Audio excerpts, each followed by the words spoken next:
Hello, welcome to my vlog. Today I'm going to talk about 5 things to consider before marrying a Korean. A lot of my friends in the Philippines, as well as my friends and relatives outside the Philippines, are so fascinated with Korean dramas and K-pop artists and are very curious on how's the life of married immigrants here in Korea. So today I'm going to share with you my personal experiences and the experiences of the people I've met and become friends for 21 years here in Korea. I understand that there are some married immigrants who may not share the same experiences as mine, but my purpose of sharing my personal experiences is to give insight on what to expect when you arrive here in Korea. For me, the first thing to consider is the Korean culture. Korean culture is based on Confucianism, and it has so much. I find it so conservative and strict, but beautiful. I've been here um for long that I have already adjusted and adopted to the Korean culture. It has a high regards to their elders. And way back in 1999 when I first arrived here, I find it so weird that they will ask you your age in the first meeting. In the Philippines, we find it very uncomfortable to ask someone their age in the first meeting. But here it is very common. The reason is that by knowing your age, they will know how to address you properly. Um, if when the Koreans talk to a person older than them, they use this honorific form of conversation. And if they're talking to someone with the same age, they use the formal form of speech. And when they are talking to someone younger than them, they use this informal form of speech. Another way is parents have a big role in the decision making in the family, and you need to have your parents' approval and permission, especially if you're going to get married to um, someone, especially a foreigner. But now, in the past, they have these arranged marriages. But nowadays, because of cultural influences, medyo may nagbago na rin. And the younger generation can marry the person of their choice. But there are still families who are practicing the old Korean way. And also, if you are invited in a wedding, you have to give your gifts in monetary amount. In the Philippines, we used to give gifts in kind.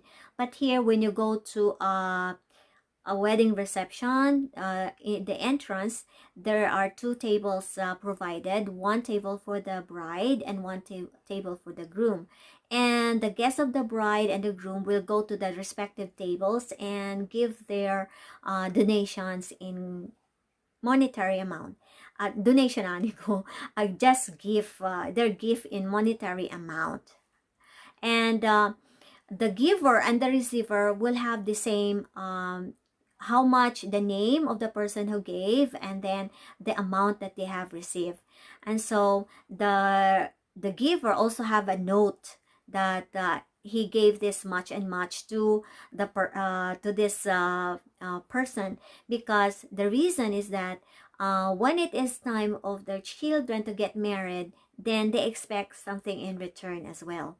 When I was working as an insurance agent here, my team leaders told me that 여기는 공짜 없어요, meaning to say there is no such thing as free. And what I mean is there is a give and take relationship. Another thing is when in marriage, the groom is to provide for the housing, and the bride will have to provide to furnish the furniture and appliances. So, and also, um, you need to consider also your husband.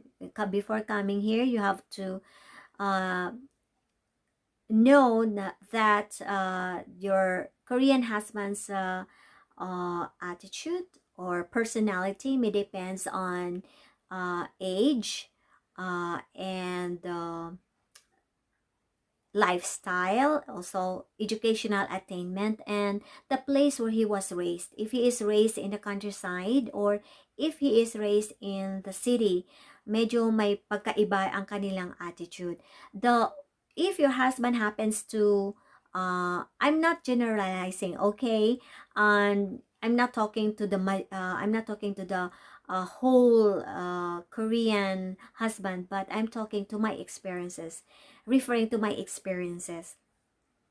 If you happens to marry an older man and it happens that he lives in the countryside, expect na he is still using the old Korean style, where in the past, men are regarded as heaven and women are regarded as, were regarded as earth. Mean to say, ang lalaki, mapagsilbihan mo talaga. Pagdating, they don't share, usually, they don't help you with the household chores. Of course, masasabi na yung iba naman na nandito sa countryside, may mga tao din naman na tumutulong sa household chores. But majority, pagsisilbihan mo talaga. So, for me, it's just a matter of adjustment. Pero pagdating mo dito at ganun ang attitude ng asawa mo, medyo maninibago ka. So, you need to adjust. Okay? Men also living in the country, in the city, and they are young, they tend to be lenient and expressive. And of course, they share the household chores, according to my friend. A lot of because in the city usually couples are working together, and so they share the household chores. And also, if you lived in the city, there are lots of recreational areas, and so medyo exciting pag nasa city ka, especially Seoul, because marami talagang recreational areas. But in the countryside, kung galing ka sa city sa Philippines and then you arrive in a countryside, medyo maninibago ka. Wala masyadong recreational areas. But if you are a nature lover, then the countryside will fit you. Marami ka rin mapupuntahan, pero yun nga lang, medyo hindi katulad na nasa city. And number 3, the third thing to consider is the finances. Usually, yung finances dito ay ang nag-handle ay ang asawang lalaki. There are some cases, kung working, dalawa silang nagtatrabaho, they share the expenses in the family, the living expenses.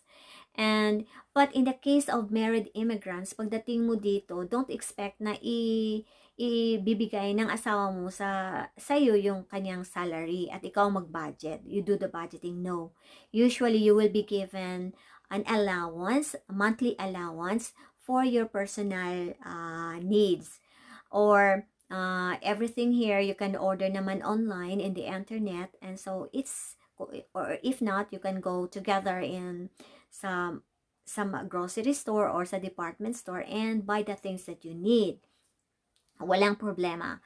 And but to expect na katulad talaga ng sa Philippines, medyo may pagkaiba dito.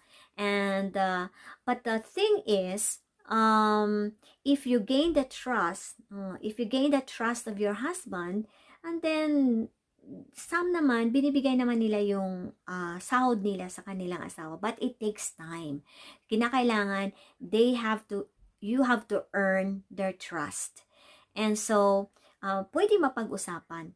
And actually, maraming mga problema na na-encounter sa mga multicultural families dahil si wife nag-i-expect siya na siyang mag-handle ng budget. So, medyo very uncomfortable ang mga Korean, especially pag bago pa lang kayo. So, you need to establish that relationship with your husband and you have to get that trust.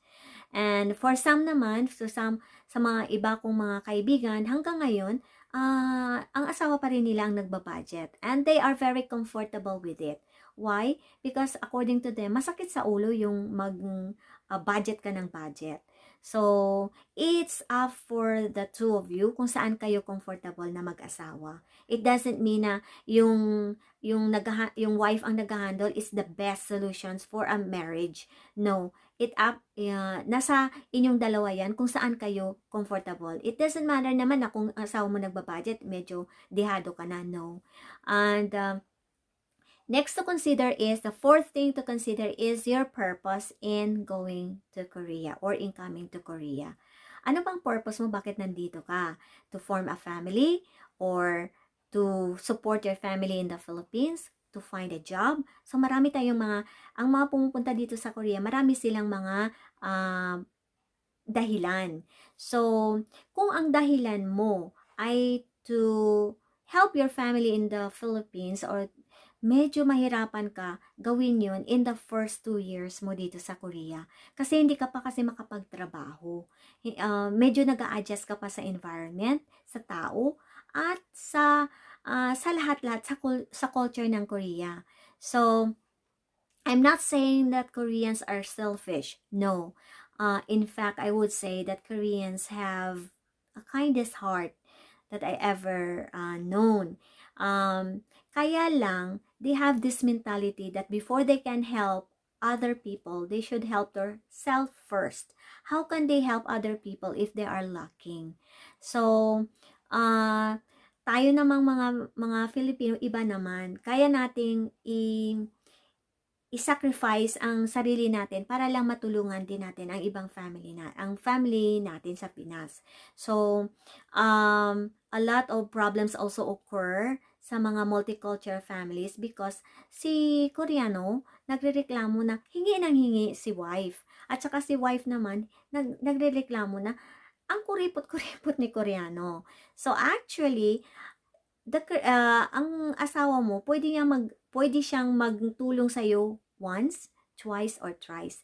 Pero pag pang-apat na, magrereklamo na yan. At kaya nang nasabi ko kanina, ang family niya have a great, has a part in the decision making. So, magkita-kita yan at nagpadala kayo sa Pilipinas na pera niya. So, ang mangyari niyan, ikukwento kanya sa kanyang mga family. So, minsan, there are in-laws that are open-minded and they can understand and okay lang. But there are also in-laws na medyo uncomfortable sila sa ganun, palagi ka nagpapadala sa Pilipinas. So, what I'm suggesting is, at nangyari din ito sa akin, experience ko na you have to wait until na makapag-settle down ka dito sa Korea. You have already have a job and then kung mayroon ka ng trabaho at marunong ka ng may trabaho ka na, pwede ka na magpadala sa Philippines anytime you want kasi pera mo naman yun eh.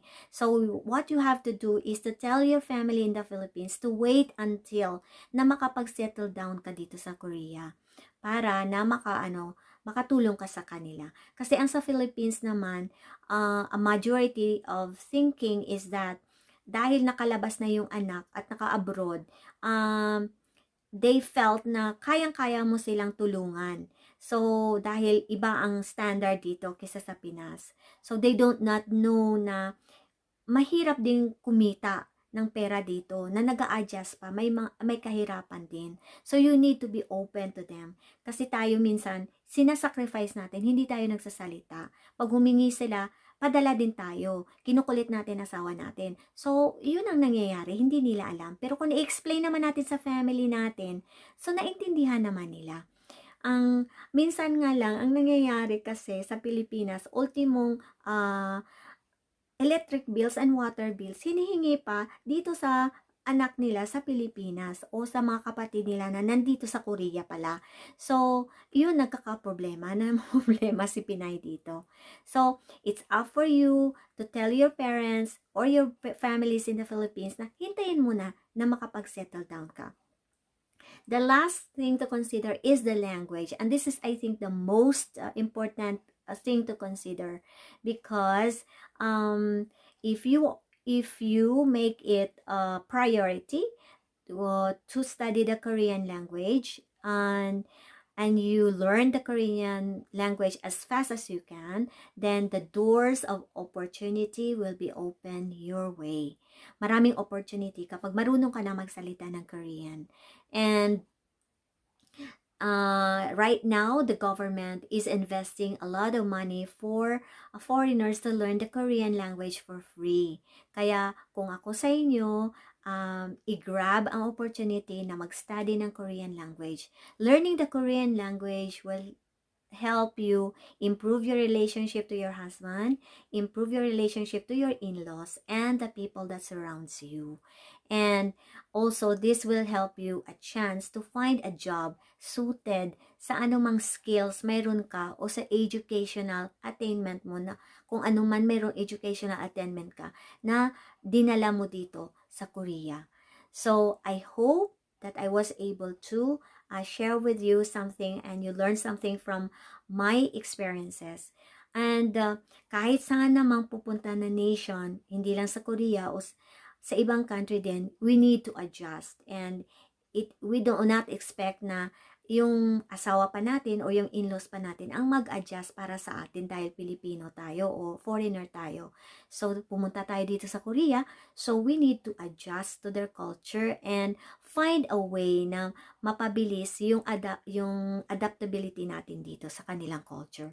I hope na nakatulong ako sa inyo na maintindihan nyo kung paano kami namumuhay dito sa Korea. And if you like this, kindly click that subscribe button and the like button. And if you have some other topics that you want to discuss, then just leave a message below. And I will see you in my next vlog. And see you soon. Bye!